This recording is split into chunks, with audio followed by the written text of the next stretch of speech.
Hello, LexiWibers. Before we strip away the illusions of this world, please remember to subscribe, like, and leave a comment.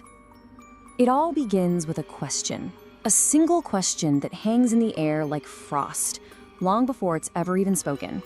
Why do you stand before me so exposed? To understand, we have to go to the city of Oakhaven, a place whose foundations you see weren't stone and mortar, but the relentless pride of its looms, and of course, the crushing weight of its secrets. In this city, polite deception was the highest form of art. Hypocrisy was the currency everyone traded in.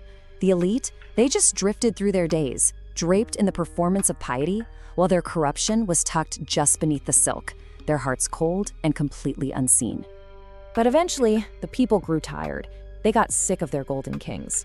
They wanted a leader who actually understood their struggle, so they chose a man from the mud. They called him the son of the people. His eyes were sharp, with the wisdom of the gutter. They thought, well, a man born of the dirt will surely lift us up. It never occurred to them that a man who knows how the dirt is made also knows exactly how to find it on you. And so we arrive at Coronation Day. Oakhaven put on its finest mask. The Great Square was absolutely breathtaking, a true masterwork of public denial. Just picture it, a sea of crimson silks, of emerald brocades, lace so fine it looked like frozen breath. The citizens stood there like perfect statues of fabric, every one of them with their masks of virtue clamped firmly in place. They were entirely unprepared for the eyes that were about to see right through them all. When the new sovereign finally took the dais, there was no grand speech. Nothing. Just a chilling silence. A silence that stretched and then stretched again, while his eyes scanned the crowd. Not like a king surveying his people, but like a predator watching an open field. And then his voice cut through the air, cold and sharp as a scalpel. He pointed a single, scarred finger. "I see the ghost of the orphan you cheated to pay for those sleeves, Duchess. Your dress is made of glass." His gaze then shifted, landing on a priest. His voice dropped to a low whisper that somehow carried across the entire square. "And you, Father, your robes are transparent. I see the shadows of the prayers you never meant." Now, you have to understand, these were not just insults. Oh no, they were vectors of a disease, a psychological plague, perfectly engineered to infect an entire city with its own hidden shame. Day after day, he would walk the streets. No sword, no guards, only his gaze. And to everyone he met, the baker, the banker, it didn't matter, he would ask the same devastating question. "Why are you naked?" He whispered their nakedness into existence, and the idea, it began to burrow deep into their minds. He gave them a terrifying new logic. You could call it a kind of spiritual acid. Only the pure of heart, he claimed, could see the clothing of others. And since every single soul in Oakhaven had a secret, a private sin, well, every citizen soon became blind to their neighbor's clothes, and then eventually to their own. Their own guilt became his weapon against them. The city rotted from the inside out. In the first month, all that nervous defiance, it just curdled into doubt. By the second, paranoia was like a thick fog choking the silent markets. And by the third month, collective hysteria. People were piling on 10 layers of wool, shivering, complaining of this profound, naked chill, a cold that wasn't coming from the air, but from their own manufactured shame.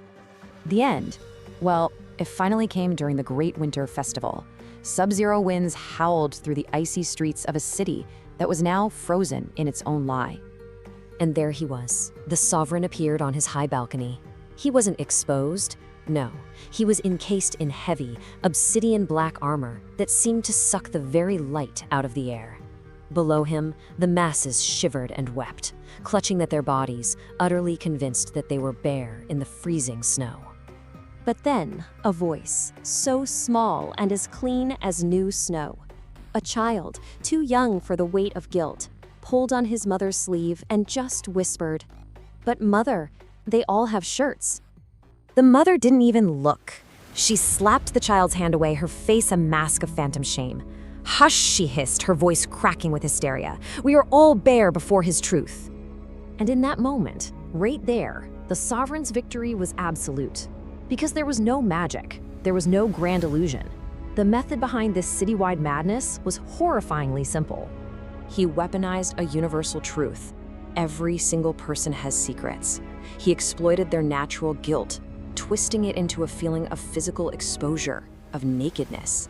Then he just unleashed paranoia and let the city police itself, with each citizen reinforcing the delusion for the next. And just like that, he was the absolute ruler of a city of fully clothed people who were slowly freezing to death in their own minds. The source of his power wasn't a scepter, it wasn't a crown. It was his deep understanding of that undeniable universal feeling, that bone-deep vulnerability, the absolute nakedness we all feel when our innermost secrets are dragged out into the light. So you see, he wasn't just a man. He became the embodiment of a principle. The sovereign of mirrors, it's a terrifying psychological law that when our true, flawed selves are reflected back at us, we feel utterly defenseless, no matter how many layers we use to hide. And so, the question remains for all of us, doesn't it? Long after the looms of Oakhaven have fallen silent, when the mirrors finally turn on you, what will they reflect? Thanks for watching LexiWibers. Please let us know your thoughts in the comments. See you soon!